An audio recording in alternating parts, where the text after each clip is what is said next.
जय हिंद दोस्तों, स्वागत है आप सभी का आपके अपने परिवार द लॉजिकल साइंस में।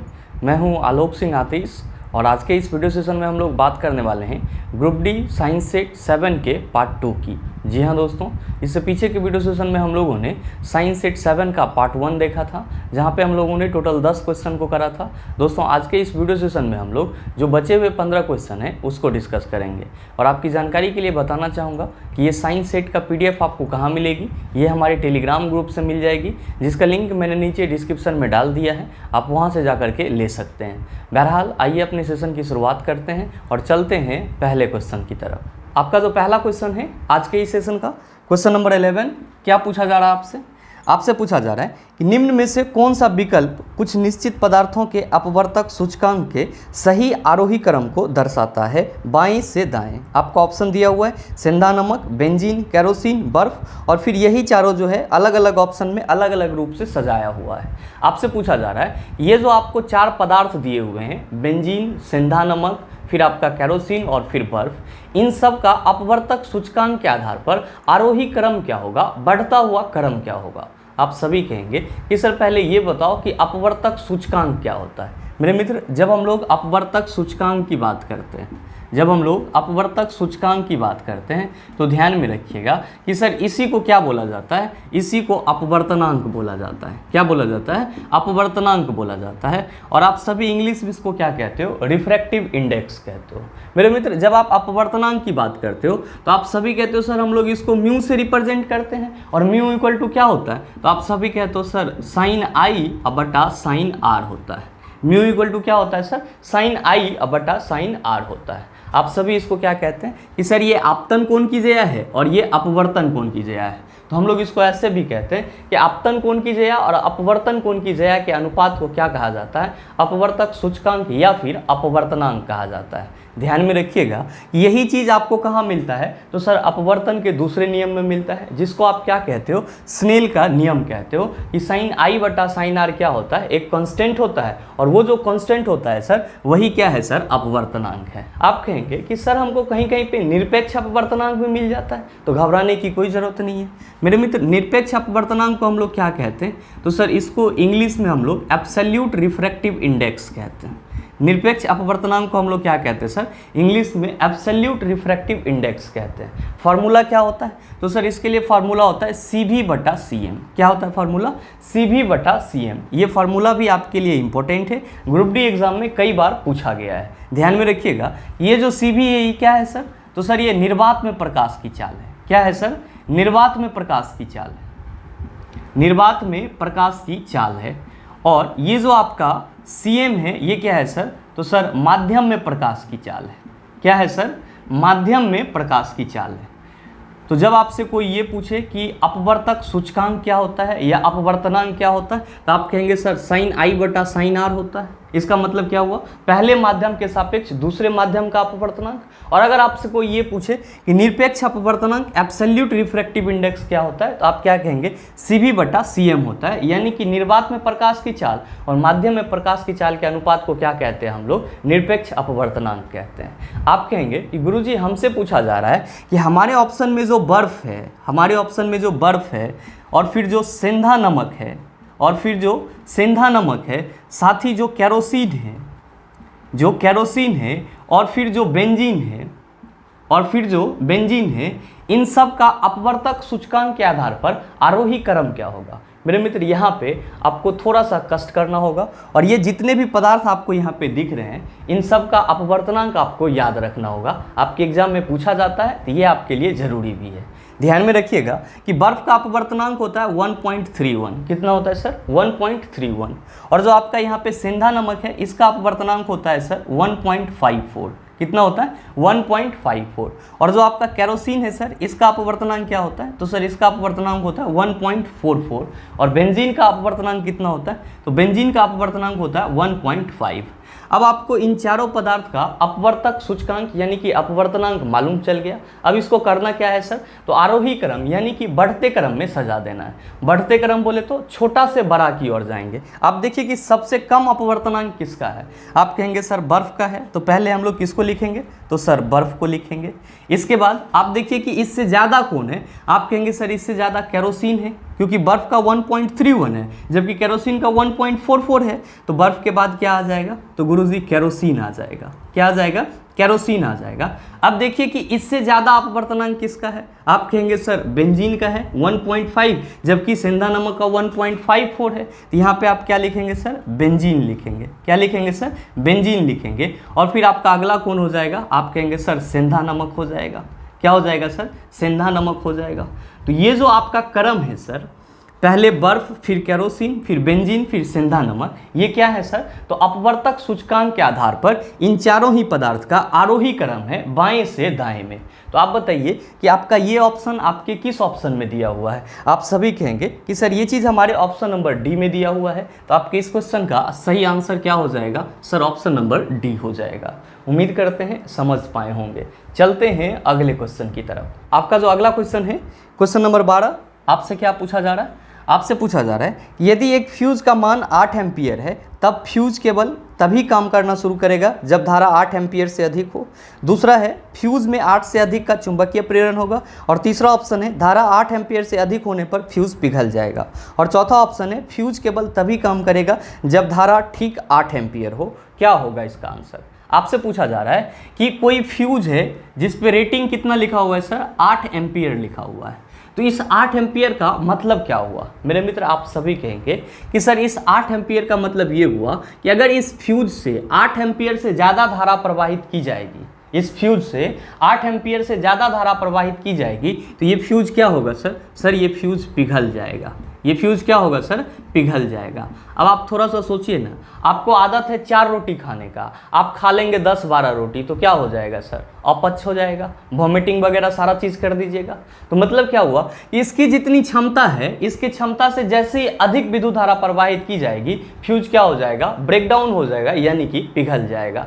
तो आप बताइए कि सही आंसर क्या हो जाएगा। आप सभी कहेंगे सर ऑप्शन नंबर सी हो जाएगा। मेरे मित्र हमेशा ध्यान में रखिएगा कि फ्यूज में चुंबकीय प्रेरण नहीं होता है, इसीलिए आपको भरवाने की कोई ज़रूरत नहीं है। अब बात ये रह जाती है कि सर ये जो इलेक्ट्रिक फ्यूज है, ये जो इलेक्ट्रिक फ्यूज है ये क्या है। तो हमेशा ध्यान में रखेंगे कि इलेक्ट्रिक फ्यूज जो है वो आपका एक सेफ्टी डिवाइस है। क्या है सर, सेफ्टी डिवाइस है, यानी कि कह सकते हो सर कि सुरक्षा यंत्र है। क्या है सर, सुरक्षा यंत्र है। आप सभी कहेंगे कि सर हमारे एग्जाम में कभी कभी ये भी पूछ लिया जाता है कि जो हमारे घरों में फ्यूज लगा हुआ रहता है वो किस सिद्धांत पर काम करता है। तो आप सभी कहना कि जो सेफ्टी फ्यूज होता है आपका, वो विद्युत धारा के उष्मीय प्रभाव पर काम करता है।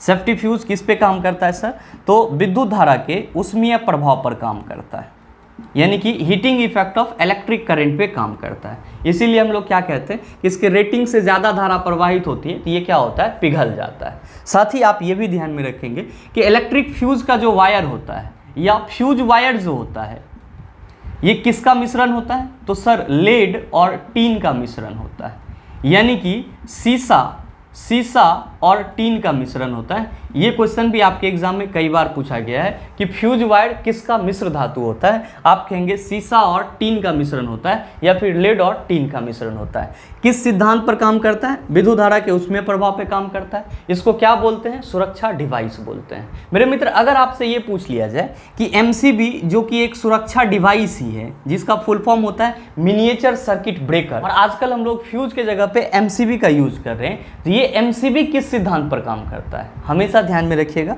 कि मिनिएचर सर्किट ब्रेकर जो है ये विद्युत धारा के चुंबकीय प्रभाव पर काम करता है।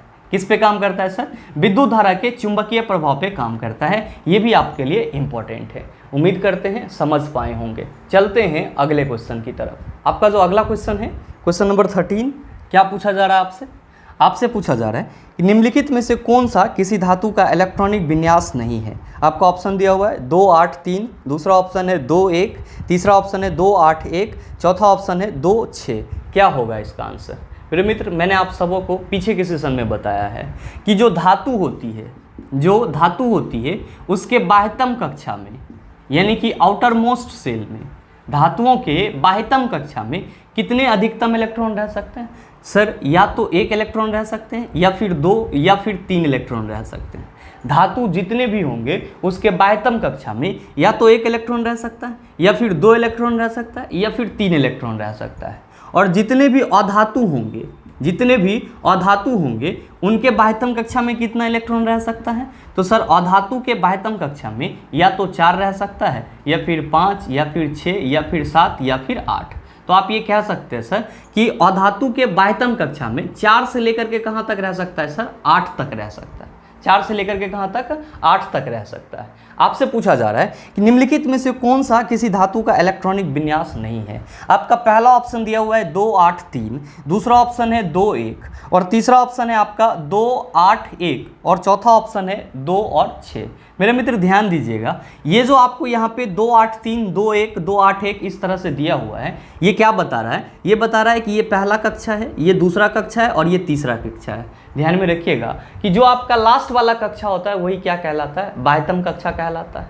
तो आपसे पूछा जा रहा है कि निम्नलिखित में से कौन सा किसी धातु का इलेक्ट्रॉनिक विन्यास नहीं है? अगर आप पहला ऑप्शन देखेंगे तो आप कहेंगे सर इसके बाह्यतम कक्षा में 3 इलेक्ट्रॉन है, मतलब कि ये धातु का इलेक्ट्रॉनिक विन्यास है। भाई मेरे ये धातु ही होते हैं। 8, 2, 10, 3, 13। 13 आपका किसका एटॉमिक नंबर होता है? आप सभी कहते हैं सर एल्युमिनियम जो है उसका एटॉमिक नंबर 13 होता है। तो एल्युमिनियम का ये इलेक्ट्रॉनिक कन्फिग्रेशन है। और फिर जो आपका यहाँ पे 2 और 1 दिया हुआ है, यहाँ पे बाह्यतम कक्षा में 1 इलेक्ट्रॉन है। सर ये भी किसका है सर? धातु का है। और ये आपका 2, 8 और 1 दिया हुआ है। सर यहाँ भी बाह्यतम कक्षा में कितने इलेक्ट्रॉन है? 1 इलेक्ट्रॉन है। ये भी किसका इलेक्ट्रॉनिक कन्फिग्रेशन है? धातु का इलेक्ट्रॉनिक कन्फिग्रेशन है। लेकिन आपसे ये पूछा जा रहा है कि कौन धातु का नहीं है? आप देख रहे हो कि इसके बाह्यतम कक्षा में कितना इलेक्ट्रॉन है? सर 6 इलेक्ट्रॉन है। ये क्या है सर? अधातु का है। तो आपके इस क्वेश्चन का सही आंसर क्या हो जाएगा? गुरुजी option number d is the right answer of this question. उम्मीद करते हैं समझ पाए होंगे। चलते हैं अगले क्वेश्चन की तरफ। आपका जो अगला क्वेश्चन है क्वेश्चन नंबर 14, बड़ा ही आसान सा सवाल। आपसे पूछा जा रहा है यदि किसी नमक का पीएच मान 14 है तो वह नमक डैश होता है। आपका ऑप्शन दिया हुआ है कमजोर एसिड और कमजोर बेस, दूसरा ऑप्शन है कमजोर एसिड और सशक्त बेस, तीसरा ऑप्शन है सशक्त एसिड और कमजोर बेस, और चौथा ऑप्शन है सशक्त एसिड और सशक्त बेस। क्या होगा इसका आंसर? मेरे मित्र आपसे क्वेश्चन करा जा रहा है कि कोई लवण है यानी कि कोई नमक है जिसका पीएच वैल्यू कितना दिया हुआ है? सर पीएच वैल्यू 14 दिया हुआ है। ये लवण आपका क्या होगा सर? अम्लीय होगा या भस्मीय होगा? आप सभी कहेंगे कि सर ये भस्मिक लवण होगा। कौन सा लवण होगा सर? ये भस्मिक लवण होगा, यानी कि बेसिक सॉल्ट होगा। क्या होगा सर? बेसिक सॉल्ट होगा। और मैंने आपको पीछे के सेशन में बताया है कि सॉल्ट 3 प्रकार के होते हैं। कौन कौन सा? तो पहला होता है सर एसिडिक सॉल्ट, दूसरा होता है बेसिक सॉल्ट, और तीसरा होता है न्यूट्रल सॉल्ट। ये क्या होते हैं सर? सॉल्ट के प्रकार होते हैं। और जब आप एसिडिक सॉल्ट की बात करते हो तो आप सभी क्या कहते हैं? आप सभी कहते हैं कि सर इसमें स्ट्रॉन्ग एसिड रहता है और वीक बेस रहता है, यानी कि जब भी हमारा अम्लीय लवण बनेगा तो क्या होगा सर? अम्ल मजबूत होगा, और जबकि भस्म जो है वो क्या होगा सर? कमजोर होगा। और जब हमारा बेसिक सॉल्ट बनेगा यानी कि भस्मीय लवण बनेगा, इसमें क्या होगा सर? इसमें अम्ल कमजोर होगा लेकिन भस्म क्या होगा? मजबूत होगा। और जब दोनों ही यानी कि अम्ल और क्षार दोनों ही आपका क्या होगा? मजबूत होगा, तो उसके अभिक्रिया से आपको कौन सा लवण मिलेगा? तो न्यूट्रल सॉल्ट मिलेगा। आप कह रहे हैं कि गुरुजी बेसिक सॉल्ट जो होता है उसमें क्या होता है? तो सर इसमें जो है वीक एसिड होता है, वीक एसिड और स्ट्रॉन्ग बेस होता है।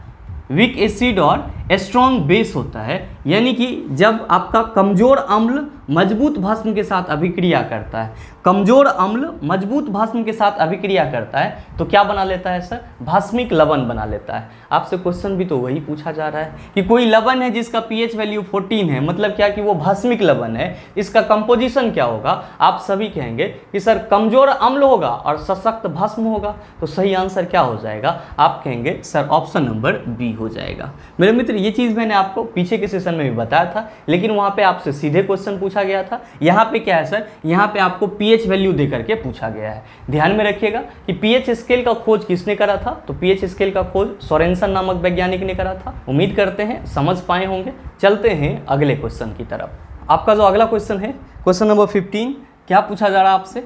आपसे पूछा जा रहा है कि इलेक्ट्रॉनिक विन्यास 2, 8, 8 वाला एक तत्व आधुनिक आवर्त सारणी में समूह डैश में रखा गया है। आपका ऑप्शन दिया हुआ है वर्ग 8, दूसरा ऑप्शन है 2, फिर तीसरा ऑप्शन है वर्ग 18, और चौथा ऑप्शन है आपका वर्ग 17। क्या होगा इसका आंसर? आपका इलेक्ट्रॉनिक कन्फिग्रेशन क्या है? तो गुरुजी 2, 8, 8। ध्यान दीजिएगा, इसके बाह्यतम कक्षा में कितने इलेक्ट्रॉन उपस्थित हैं? आप कहेंगे सर 8 इलेक्ट्रॉन उपस्थित हैं। यानी कि ये जिस किसी भी एलिमेंट का होगा इलेक्ट्रॉनिक कन्फिगरेशन, वो आपका एलिमेंट कैसा होगा? तो आप सभी कहेंगे सर वो एलिमेंट जो है वो स्टेबल एलिमेंट होगा। क्यों होगा? क्योंकि इसके बाह्यतम कक्षा में क्या है सर, पहले से ही 8 इलेक्ट्रॉन उपस्थित है। क्योंकि ऑक्टेव रूल क्या कहता है? ऑक्टेव रूल कहता है कि अगर किसी परमाणु के बाह्यतम कक्षा में 8 इलेक्ट्रॉन हो तो वो परमाणु क्या माना जाएगा? स्टेबल माना जाएगा। तो आप ये कह सकते हैं कि सर ये इलेक्ट्रॉनिक कन्फिगरेशन किसका है? तो किसी न किसी अक्रिय गैस का है, किसी न किसी अक्रिय गैस का है। और जितने भी अक्रिय गैस हैं आवर्त सारणी के किस वर्ग में पाए जाते हैं? गुरुजी वर्ग 18 में पाए जाते हैं। तो आप बताइए कि सही आंसर क्या हो जाएगा? आप सभी कहेंगे सर ऑप्शन नंबर सी हो जाएगा। आप में से बहुत सारे मित्रों के मन में चल रहा होगा कि सर ये कौन सा अक्रिय गैस है? तो बिल्कुल पता कर सकते हैं सर। यहाँ पे आपको नंबर ऑफ इलेक्ट्रॉन दिया हुआ है कि पहले कक्षा में 2 इलेक्ट्रॉन है, दूसरे में 8 और तीसरे में कितना है सर? 8। इन सबको आप जब जोड़ेंगे तो आप कहेंगे सर ये 18 हो जाएगा। और आप बताइए कि 18 जो है वो किस परमाणु का परमाणु संख्या है या किस तत्व का परमाणु संख्या है? आप सभी कहेंगे कि सर 18 जो है वो आर्गन का क्या है? परमाणु संख्या है। और आर्गन क्या है सर? अक्रिय गैस है। आप कहेंगे कि सर हमारे ऑप्शन में वर्ग 8 भी दिया हुआ है, तो वर्ग 8 में कौन मिलता है? तो ध्यान में रखिएगा कि वर्ग 8 जो है आपका 2 उपवर्ग में बटा हुआ है, 8A और 8B में बटा हुआ है। 8B में आपको कौन मिलता है? तो सर आयरन वगैरह मिलता है। जबकि 8A जो होता है वो किससे संबंधित होता है? तो सर ये भी अक्रिय गैस से ही संबंधित होता है। फिर है आपका नेक्स्ट वर्ग 2। तो ध्यान में रखेंगे कि वर्ग 2 में कौन पाया जाता है? तो सर वर्ग 2 में आपको क्षारीय मृदा धातु मिलता है। वर्ग 2 में क्या मिलता है सर? क्षारीय मृदा धातु मिलता है, जिसको हम लोग इंग्लिश में क्या कहते हैं? तो सर इसको इंग्लिश में एल्केलिन अर्थ मेटल कहते हैं। इसको इंग्लिश में क्या कहते हैं? एल्केलिन अर्थ मेटल कहते हैं। और ध्यान में रखिएगा कि आपके आवर्त सारणी के वर्ग 1 के जो एलिमेंट है उसको क्या कहा जाता है? तो सर उसको क्षारीय धातु कहा जाता है।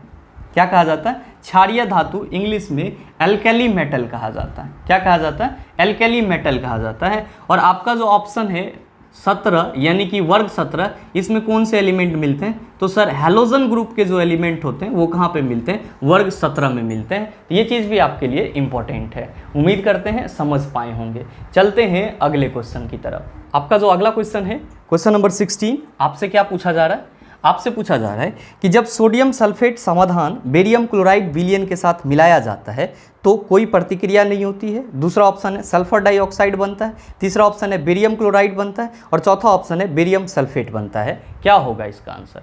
आपसे सीधे सीधे ये पूछा जा रहा है कि जब सोडियम सल्फेट बेरियम क्लोराइड के साथ अभिक्रिया करता है तो क्या बनता है? मेरे मित्र आप सभी कहेंगे कि सर ये रिएक्शन कैसा होगा? ध्यान दीजिएगा कि सोडियम सल्फेट के लिए फार्मूला क्या लिखते हैं? तो Na2SO4 लिखते हैं। और ये किसके साथ रिएक्ट कर रहा है? बेरियम क्लोराइड के साथ रिएक्ट कर रहा है। बेरियम क्लोराइड का फार्मूला क्या होता है? तो सर BaCl2 होता है। क्या होता है सर? BaCl2 होता है। हमेशा ध्यान में रखिएगा कि किसी भी केमिकल कंपाउंड का या किसी केमिकल फार्मूला का जो पहला पार्ट होता है वो पॉजिटिव होता है और जो दूसरा पार्ट होता है वो निगेटिव होता है। जैसे कि यहाँ पे सोडियम सल्फेट है सर, तो सोडियम पहले है और सल्फेट बाद में है, तो सोडियम क्या होगा? पॉजिटिव होगा। सल्फेट क्या होगा सर? निगेटिव होगा। यहाँ पे बेरियम क्लोराइड है तो सर बेरियम पहले है तो बेरियम पॉजिटिव हो जाएगा और क्लोरीन क्या होगा सर? निगेटिव हो जाएगा। आप सभी क्या कहेंगे? आप सभी कहेंगे कि सर इसका जो पॉजिटिव पार्ट होगा वो इसके निगेटिव पार्ट के साथ जुड़ जाएगा और इसका जो पॉजिटिव पार्ट होगा वो इसके निगेटिव पार्ट के साथ जुड़ जाएगा। इसका मतलब ये हुआ कि सर ये जो सोडियम है ये किसके साथ जुड़ जाएगा? तो सर क्लोरीन के साथ जुड़ जाएगा और क्या बना लेगा? तो सर NaCl बना लेगा। क्या बना लेगा? NaCl बना लेगा। साथ ही ये जो आपका बेरियम पॉजिटिव है ये किसके साथ जुड़ जाएगा? तो सर ये सल्फेट के साथ जुड़ जाएगा और क्या बना लेगा? तो सर बेरियम सल्फेट यानी कि BaSO4 बन जाएगा। आप क्या देख रहे हैं? आप देख रहे हैं कि जब सोडियम सल्फेट बेरियम क्लोराइड के साथ अभिक्रिया कर रहा है तो क्या बना ले रहा है sir? Sir NaCl sodium chloride बना ले रहा है और बेरियम सल्फेट बना ले रहा है। आपसे क्वेश्चन क्या पूछा जा रहा है? आपसे क्वेश्चन पूछा जा रहा है कि जब सोडियम सल्फेट समाधान बेरियम क्लोराइड के विलयन के साथ मिलाया जाता है तो आपका पहला ऑप्शन है कोई प्रतिक्रिया नहीं होती है। सर ये ऑप्शन तो गलत है क्योंकि रिएक्शन तो हो रहा है। आपका दूसरा ऑप्शन है सल्फर डाइऑक्साइड बनता है। सर यहाँ पे सल्फर डाइऑक्साइड नहीं बन रहा है तो दूसरा ऑप्शन भी गलत है। तीसरा ऑप्शन है बेरियम क्लोराइड बनता है। भाई बेरियम क्लोराइड के साथ अभिक्रिया ही हो रही है, तो बेरियम क्लोराइड तो इसमें बनेगा ही नहीं। फिर आपका चौथा ऑप्शन है बेरियम सल्फेट बनता है। आप सभी कहेंगे गुरुजी अभी जस्ट आपने बताया है कि यहाँ पे बेरियम सल्फेट फॉर्म हो रहा है और सोडियम क्लोराइड फॉर्म हो रहा है, तो सही आंसर क्या हो जाएगा सर? ऑप्शन नंबर डी हो जाएगा। क्या हो जाएगा सर? ऑप्शन नंबर डी हो जाएगा। मेरे मित्र, अगर आपसे ये पूछ लिया जाए कि ये रिएक्शन किस रिएक्शन का उदाहरण है, यानी कि ये जो अभिक्रिया है ये किस टाइप का अभिक्रिया है, तो आप सभी देख रहे हैं यहाँ पे जो अभिक्रिया हो रही है वो आयनों के एक्सचेंज के चलते हो रही है, यानी कि एक का आयन जो है दूसरे के आयन के साथ जुड़ रहा है। तो आप ये भी कह सकते हैं कि सर यहाँ पे आयन का विनिमय हो रहा है। आयन का क्या हो रहा है सर? विनिमय हो रहा है, मतलब कि आदान प्रदान हो रहा है। और हमेशा ध्यान में रखिएगा, कोई भी रिएक्शन जिसमें आयन के विनिमय के चलते अभिक्रिया होती है उसको हम लोग क्या कहते हैं? तो सर उसको हम लोग उभय विस्थापन अभिक्रिया कहते हैं। क्या कहते हैं सर? उभय विस्थापन अभिक्रिया कहते हैं, यानी कि इंग्लिश में इसी को हम लोग क्या कहते हैं? डबल डिस्प्लेसमेंट रिएक्शन कहते हैं। क्या कहते हैं सर? Double displacement reaction. और हमेशा ध्यान में रखेंगे कि डबल डिस्प्लेसमेंट रिएक्शन जो है वो आयन के एक्सचेंज के कारण होती है। उम्मीद करते हैं समझ पाए होंगे। चलते हैं अगले क्वेश्चन की तरफ। आपका जो अगला क्वेश्चन है, क्वेश्चन नंबर 17, आपसे क्या पूछा जा रहा है? आपसे क्वेश्चन पूछा जा रहा है कि जल योजित कॉपर सल्फेट का रासायनिक सूत्र है। आपका ऑप्शन दिया हुआ है CuSO4 5H2O, दूसरा ऑप्शन है CuSO4 7H2O, तीसरा ऑप्शन है CuSO4 और आपका चौथा ऑप्शन है CuSO4 2H2O। क्या होगा इसका आंसर? आपसे पूछा जा रहा है कि जल योजित कॉपर सल्फेट का सूत्र क्या होता है। भाई मेरे ये जल योजित का मतलब क्या हुआ? तो इसका मतलब हुआ जल का जुड़ा रहना। जिस किसी भी केमिकल फार्मूला में जल आपका ऐड होगा, जल रहेगा, उसको हम लोग क्या बोलेंगे सर? जल योजित बोलेंगे। आपसे पूछा जा रहा है कि जल योजित कॉपर सल्फेट का फार्मूला क्या होगा? जल योजित कॉपर सल्फेट का फार्मूला क्या होगा? आप कहेंगे सर CuSO4 5H2O क्या है सर? जल योजित कॉपर सल्फेट का फार्मूला है। ध्यान में रखिएगा, अगर आपसे ये पूछ लिया जाता कि निर्जली कॉपर सल्फेट का फॉर्मूला क्या होगा, तो निर्जली का मतलब क्या हुआ? जिसमें जल ना हो। तो सर जल ना होगा, अगर इस कॉपर सल्फेट से आप जल हटा देंगे तो आप क्या कहेंगे कि सर यहाँ पे जो 5H2 है इसको हटा देंगे, तो निर्जली कॉपर सल्फेट का फॉर्मूला क्या हो जाएगा? CuSO4 हो जाएगा। और जल योजित का CuSO4 5H2O हो जाएगा। तो आपसे जो क्वेश्चन पूछा जा रहा है उसका आंसर क्या होगा? आप सभी कहेंगे sir option number A is the right answer of this question. मेरे मित्र ध्यान में रखिएगा कि इसी जल योजित कॉपर सल्फेट को हम लोग क्या कहते हैं? तो सर इसी को हम लोग तुतिया कहते हैं। क्या कहते हैं सर? तुतिया कहते हैं। और सर एक और नाम से जानते हैं, वो नाम क्या है सर? नीला कशिश है। क्या नाम है सर? नीला कशिश। तो अगर आपसे ये पूछ लिया जाए कि नीला कशिश का फॉर्मूला क्या होता है, तो CuSO4 5H2O। तुतिया का फॉर्मूला क्या होता है? तो CuSO4 5H2O। इसी को हम लोग इंग्लिश में क्या कहते हैं? तो सर इसी को हम लोग इंग्लिश में ब्लू विट्रॉल कहते हैं। क्या कहते हैं सर? ब्लू विट्रॉल कहते हैं। अब आप सभी कहेंगे कि सर हमारे एग्जाम में कभी कभी हमसे ये भी पूछ लिया जाता है कि सफेद कशिश का फॉर्मूला क्या होता है, यानी कि व्हाइट विट्रॉल का फॉर्मूला क्या होता है। ध्यान में रखेंगे कि ZnSO4 7H2O किसका फॉर्मूला है? तो सर सफेद कशिश यानी कि व्हाइट विट्रॉल का फॉर्मूला है। और अगर आपसे कोई ये पूछ ले कि हरा कशिश का फॉर्मूला क्या होता है, हरा कशिश का फॉर्मूला क्या होता है, यानी कि ग्रीन विट्रॉल का फॉर्मूला क्या होता है, आप सभी क्या कहेंगे? आप सभी कहेंगे सर FeSO4 7H2O किसका फॉर्मूला होता है? तो सर ग्रीन विट्रॉल यानी कि हरा कशिश का फॉर्मूला होता है। उम्मीद करते हैं समझ पाए होंगे। चलते हैं अगले क्वेश्चन की तरफ। आपका जो अगला क्वेश्चन है, क्वेश्चन नंबर 18, क्या पूछा जा रहा है आपसे? आपसे पूछा जा रहा है कि हाइड्रोकार्बन जिनमें आणविक सूत्र समान होता है लेकिन संरचनात्मक सूत्र अलग अलग होता है को डैश कहा जाता है। आपका ऑप्शन दिया हुआ है समस्थानिक, दूसरा ऑप्शन है समावयवी, तीसरा ऑप्शन है विकृत अल्कोहल, चौथा ऑप्शन है आइसोबार। क्या होगा इसका आंसर? हमेशा ध्यान में रखेंगे कि वैसे हाइड्रोकार्बन जिसकी मॉलिक्यूलर फार्मूला समान हो लेकिन स्ट्रक्चरल फार्मूला यानी कि संरचनात्मक सूत्र अलग अलग हो, क्या कहलाता है सर? समावयवी कहलाता है। और ये घटना क्या कहलाता है? समावयवता कहलाता है। तो सही आंसर क्या हो जाएगा? आप सभी कहेंगे sir option number B is the right answer of this question. मेरे मित्र ध्यान में रखिएगा कि जैसे कि हम लोग बात करते हैं कि सर ब्यूटेन के 2 समावयवी होते हैं। ब्यूटेन के कितने समावयवी होते हैं? 2 समावयवी। पहला होता है आपका एन ब्यूटेन। पहला कौन सा होता है आपका? एन ब्यूटेन, जिसको आप क्या कहते हो? नॉर्मल ब्यूटेन कहते हो। और दूसरा होता है आपका आइसोब्यूटेन। दूसरा क्या होता है सर? आइसोब्यूटेन। अब इस दोनों में फर्क क्या होता है कि सर इस दोनों का ही जो आणविक सूत्र होता है वो कितना होता है? तो सर C4H10 होता है। क्या होता है सर? C4H10 होता है। लेकिन इन दोनों का ही जो स्ट्रक्चरल फार्मूला है यानी कि संरचनात्मक सूत्र है वो क्या होता है? अलग अलग होता है। और इसी को हम लोग क्या कहते हैं सर? समावयवी कहते हैं। और ये घटना क्या कहलाता है? समावयवता कहलाता है। मेरे मित्र ध्यान में रखिएगा, अगर आपसे कोई ये पूछ ले कि हेक्सेन के कितने समावयवी हैं? आप सभी क्या कहेंगे? हेक्सेन के सर 5 समावयवी होते हैं। कितने समावयवी होते हैं? 5 समावयवी होते हैं। और अगर आपसे कोई ये पूछ ले कि पेंटेन के कितने समावयवी हैं, तो आप सभी कहेंगे सर पेंटेन के 3 समावयवी हैं। आप कहेंगे कि सर हमारे ऑप्शन में समस्थानिक दिया हुआ है। तो मेरे मित्र आप सबों को मालूम होना चाहिए कि समस्थानिक को हम लोग इंग्लिश में क्या कहते हैं? तो सर आइसोटॉप कहते हैं। क्या कहते हैं सर? आइसोटॉप्स कहते हैं। समस्थानिक कौन होते हैं सर? तो ऐसे परमाणु जिसका क्या होता है? परमाणु संख्या समान होता है किंतु द्रव्यमान संख्या क्या होता है? भिन्न भिन्न होता है, उसको हम लोग क्या कहते हैं? समस्थानिक कहते हैं। आप कहेंगे कि सर हमारे ऑप्शन में विकृत अल्कोहल भी है। तो सर जो अल्कोहल आपका खराब हो जाता है उसी को हम लोग विकृत अल्कोहल कहते हैं। और फिर कहेंगे सर आइसोभार भी दिया हुआ है। तो ध्यान में रखिएगा कि आइसोभार का हिंदी होता है समभारिक। क्या होता है सर? समभारिक। ये वैसे परमाणु होते हैं जिसका द्रव्यमान संख्या क्या होता है? समान होता है किंतु परमाणु संख्या जो होता है वो भिन्न भिन्न होता है। उम्मीद करते हैं समझ पाए होंगे। चलते हैं अगले क्वेश्चन की तरफ। आपका जो अगला क्वेश्चन है, क्वेश्चन नंबर 19, आपसे क्या पूछा जा रहा है? आपसे पूछा जा रहा है कि सीब ट्यूब और सहकोशिकाएं मुख्य रूप से डैश के संचारण के लिए उत्तरदायी होती है। आपका ऑप्शन है पत्ते में पानी, दूसरा ऑप्शन है मानव शरीर में भोजन, तीसरा ऑप्शन है पौधे में भोजन और चौथा ऑप्शन है पौधे में सूर्य के प्रकाश। आपसे क्वेश्चन पूछा जा रहा है कि सीब ट्यूब और सहकोशिकाएं मुख्य रूप से डैश के संचरण के लिए उत्तरदायी होता है। आप तो पहले ये ध्यान में रखिए कि आपका जो प्लांट होता है उसमें 2 टाइप के संवहन उत्तक पाए जाते हैं। 2 टाइप के संवहन उत्तक पाए जाते हैं। कौन कौन सा? तो पहला होता है सर जाइलम। पहला कौन सा होता है? जाइलम। और दूसरा होता है आपका फ्लोएम। दूसरा क्या होता है सर? फ्लोएम। आप सबों को मालूम है कि जाइलम जो है ये किसके लिए रिस्पॉन्सिबल होता है? तो सर पानी के संचरण के लिए। और जो फ्लोएम है ये सर किसके लिए रिस्पॉन्सिबल होता है? तो सर भोजन के संचरण के लिए। मेरे मित्र आप सभी ये भी ध्यान में रखेंगे कि जाइलम में क्या होता है सर? जाइलम में वाहिनिकाएं पाई जाती है। जाइलम में क्या पाई जाती है सर? वाहिनिकाएं यानी कि ट्रैकिड्स पाई जाती है जो कि क्या करता है सर? पानी का संचरण करता है। जबकि आपका जो फ्लोएम होता है सर इसमें क्या होता है सर? तो सर इसमें सीब ट्यूब पाया जाता है। क्या पाया जाता है सर? सीब ट्यूब, जिसको हम लोग शुद्ध हिंदी में क्या कहते हैं सर? इसको हम लोग शुद्ध हिंदी में चालनी नलिकाएं कहते हैं। क्या कहते हैं सर? चालनी नलिकाएं कहते हैं। और साथ ही साथ इसमें कंपेनियन सेल होता है। क्या होता है सर? कंपेनियन सेल होता है, जिसको हम लोग क्या कहते हैं सर? सहकोशिकाएं कहते हैं। क्या कहते हैं? सहकोशिकाएं कहते हैं। और ये दोनों ही किसके लिए रिस्पॉन्सिबल होती है? तो पौधों में भोजन के संचरण के लिए रिस्पॉन्सिबल होती है।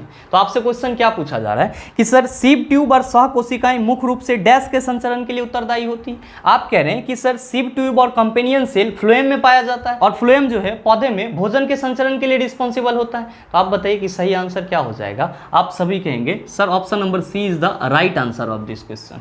आप कहेंगे कि सर हमारे ऑप्शन में पत्ते में पानी दिया हुआ है, तो अगर किसी प्लांट के पत्ते से पानी आ रहा होता है तो ये कौन सी प्रक्रिया होती है? गुरुजी वाष्पोत्सर्जन की प्रक्रिया होती है। और जो आपका दूसरा है ऑप्शन मानव शरीर में भोजन, तो आप सबों को मालूम है कि हम लोग भोजन किस लिए करते हैं? तो सर ऊर्जा प्राप्त करने के लिए करते हैं। और तीसरा है पौधों में सूर्य के प्रकाश। तो यहाँ से भी आपको एक क्वेश्चन पूछा जाता है कि पौधा जो प्रकाश संश्लेषण की प्रक्रिया में सूर्य प्रकाश का अवशोषण करती है, ये पौधे के किस पार्ट के द्वारा होता है? ध्यान में रखिएगा कि पौधे के पत्ती में जो क्लोरोफिल पाया जाता है वो क्या करता है? सूर्य प्रकाश को अवशोषित करता है, यानी कि उसको ट्रैप करता है। उम्मीद करते हैं समझ पाए होंगे। चलते हैं अगले क्वेश्चन की तरफ। आपका जो अगला क्वेश्चन है क्वेश्चन नंबर 20, आपसे क्या पूछा जा रहा है? आपसे पूछा जा रहा है कि एक कोशिका के 2 समान संतति कोशिका में विभाजन की प्रक्रिया को क्या कहा जाता है? आपका पहला ऑप्शन है बहुविखंडन, दूसरा ऑप्शन है द्विखंडन, तीसरा ऑप्शन है पुनराध्रुवण और चौथा ऑप्शन है आपका बीजाणु का बनना। क्या होगा इसका आंसर? मेरे मित्र हमेशा ध्यान में रखेंगे कि अगर एक कोशिका 2 समान संतति कोशिका में डिवाइड हो रही है, एक कोशिका 2 समान संतति कोशिका में डिवाइड हो रही है, इसको हम लोग क्या कहते हैं? तो सर इसको हम लोग द्विखंडन कहते हैं। क्या कहते हैं सर? द्विखंडन, या इंग्लिश में क्या कहते हैं सर? बाइनरी फिजन कहते हैं। क्या कहते हैं? Binary fission. और अगर एक कोशिका बहुत सारे संतति कोशिका में विभाजित हो जा रही है, एक कोशिका बहुत सारे संतति कोशिका में विभाजित हो जा रही है, तो इस प्रक्रिया को क्या कहते हैं? तो सर इस प्रक्रिया को हम लोग बहुविखंडन कहते हैं। और इंग्लिश में क्या कहते हैं सर? मल्टीपल फिजन कहते हैं। क्या कहते हैं? मल्टीपल फिजन कहते हैं। और ध्यान में रखिएगा कि ये दोनों क्या है सर? तो सर ये असेक्सुअल रिप्रोडक्शन के प्रकार हैं। असेक्सुअल रिप्रोडक्शन के प्रकार हैं। मेरे मित्र आप एक चीज़ और ध्यान में रखेंगे कि बाइनरी फिजन के थ्रू किस में रिप्रोडक्शन की प्रोसेस होती है? आप कहेंगे सर अमीबा में होती है। और बहुविखंडन के थ्रू किस में रिप्रोडक्शन की प्रोसेस होती है? तो सर क्लेमाइडोमोनस में होती है। क्लेमाइडोमोनस में होती है। आपसे क्वेश्चन क्या पूछा जा रहा है? आपसे क्वेश्चन पूछा जा रहा है कि एक कोशिका दो समान संतति कोशिका में विभाजित हो रही है, तो इस प्रक्रिया को क्या कहेंगे? द्विखंडन कहेंगे। सही आंसर क्या होगा सर? ऑप्शन नंबर बी हो जाएगा। उम्मीद करते हैं समझ पाए होंगे। चलते हैं अगले क्वेश्चन की तरफ। आपका जो अगला क्वेश्चन है, क्वेश्चन नंबर 21, आपसे क्या पूछा जा रहा है? आपसे पूछा जा रहा है कि डैश केवल समुद्र में पाई जाने वाली मछली है। आपका ऑप्शन है jelly fish, silver fish, dog fish, star fish. क्या होगा इसका आंसर? आप सभी याद रखिएगा कि स्टार फिश जो है ये सिर्फ और सिर्फ कहाँ मिलता है? तो सर समुद्र में मिलता है। कहाँ पे मिलता है? समुद्र में मिलता है। जबकि आपके ऑप्शन में जो जेली फिश दिया हुआ है और जो आपका सिल्वर फिश दिया हुआ है और फिर जो डग फिश दिया हुआ है, ये तीनों कहाँ मिलता है? तो सर ये ताजे जल और समुद्र दोनों में मिलता है। ताजे जल और समुद्र दोनों में मिलता है। जबकि आपसे क्वेश्चन क्या पूछा जा रहा है? आपसे क्वेश्चन पूछा जा रहा है कि डैश केवल समुद्र में पाए जाने वाली मछली है। आप कहेंगे सर स्टार फिश केवल समुद्र में पाए जाने वाली मछली है। तो सही आंसर क्या होगा sir? Option number d is the right answer of this question. उम्मीद करते हैं समझ पाए होंगे। चलते हैं अगले क्वेश्चन की तरफ। आपका जो अगला क्वेश्चन है, क्वेश्चन नंबर 22, आपसे क्या पूछा जा रहा है? आपसे पूछा जा रहा है कि रक्त में शर्करा के स्तर में वृद्धि का पता किसकी कोशिकाओं द्वारा चलता है? आपका ऑप्शन दिया हुआ है गुर्दा, दूसरा ऑप्शन है अग्नाशय, तीसरा ऑप्शन है पित्ताशय और चौथा ऑप्शन है यकृत। क्या होगा इसका आंसर? आपसे क्वेश्चन करा जा रहा है कि ब्लड में जो शुगर लेवल का वृद्धि हो जाता है, ये चीज़ किसके सेल के द्वारा पता चलता है? आप सभी ध्यान में रखेंगे कि आपका जो पेनक्रियाज होता है, यानी कि जो अग्नाशय है, जिसको आप इंग्लिश में क्या कहते हो सर? पेनक्रियाज कहते हो। इसमें क्या होता है? एक स्पेशल टाइप का सेल पाया जाता है, जिसको हम लोग क्या कहते हैं? तो सर लैंगरहैंस की द्वीपिकाएं कहते हैं। जिसको क्या कहते हैं सर? लैंगरहैंस की द्वीपिकाएं कहते हैं। और इसमें क्या होता है सर? 3 टाइप के सेल होते हैं। पहला होता है अल्फा सेल, दूसरा होता है आपका बीटा सेल और तीसरा होता है गामा सेल। और ये जो आपका बीटा सेल है, ये क्या करता है सर? इंसुलिन का सेक्रेशन करता है। किसका सेक्रेशन करता है सर? इंसुलिन का सेक्रेशन करता है। और ये इंसुलिन क्या करता है? तो सर ग्लूकोज को कंट्रोल करता है। तो सही आंसर क्या हो जाएगा? आप सभी कहेंगे sir option number B is the right answer of this question. मेरे मित्र ध्यान में रखिएगा कि आपका जो अग्नाशय है, ये आपके शरीर का दूसरी सबसे बड़ी ग्रंथि है। ये आपके शरीर का दूसरी सबसे बड़ी ग्रंथि है। और अगर आपसे ये कोई पूछ ले कि आपके शरीर का सबसे बड़ा ग्रंथि कौन सा है, तो सबसे बड़ा ग्रंथि यकृत है। सबसे बड़ा ग्रंथि कौन सा है चला? तो सर सबसे बड़ा ग्रंथि जो है वो यकृत है। यकृत से क्या निकलता है? तो सर पित्तरस निकलता है। क्या निकलता है सर? पित्तरस निकलता है। ध्यान में रखना सर कि ये जो आपका पेनक्रियाज है, अग्नाशय है, ये कौन सा ग्लैंड है? तो सर ये मिश्रित ग्लैंड का उदाहरण है। ये कौन सा ग्लैंड है सर? मिश्रित ग्लैंड, यानी कि मिश्रित ग्रंथि का उदाहरण है। इसी को हम लोग मिक्स्ड ग्लैंड भी कहते हैं। आप कहेंगे कि सर हमारे ऑप्शन में गुर्दा भी दिया हुआ है। मेरे मित्र ध्यान में रखिएगा कि गुर्दा का काम क्या होता है? किडनी का काम क्या होता है? तो सर प्यूरिफिकेशन का होता है, यानी कि शुद्धिकरण का होता है। आप कहेंगे सर हमारे ऑप्शन में पित्ताशय भी दिया हुआ है। अभी जस्ट आपने देखा कि यकृत से क्या निकलता है? पित्तरस। पित्तरस का संचयन कहाँ पे होता है? पित्ताशय में होता है, जिसको इंग्लिश में क्या कहते हैं? गॉल ब्लैडर कहते हैं। आप कहेंगे सर चौथे ऑप्शन में यकृत है, तो मैंने आपको बता दिया कि यकृत आपके शरीर की सबसे बड़ी ग्रंथि है, जहां से क्या निकलता है? पित्तरस निकलता है। उम्मीद करते हैं समझ पाए होंगे। चलते हैं अगले क्वेश्चन की तरफ। आपका जो अगला क्वेश्चन है, क्वेश्चन नंबर 23, क्या पूछा जा रहा है आपसे? आपसे पूछा जा रहा है कि पौधों में जल वाष्प के रूप में जल की हानि को क्या कहा जाता है? आप सभी कहेंगे कि सर पौधे में जो जल वाष्प के रूप में जल की हानि होती है, उसको हम लोग वाष्पोत्सर्जन कहते हैं। और इस क्वेश्चन का तो सीधे सीधे आंसर क्या हो जाएगा सर? ऑप्शन नंबर डी हो जाएगा। आप कहेंगे कि सर हमारे ऑप्शन में उत्सर्जन भी दिया हुआ है, तो क्या पौधे से कोई उत्सर्जी पदार्थ निकलता है? बिल्कुल निकलता है सर। और ध्यान में रखिएगा कि जो आप लेटेक्स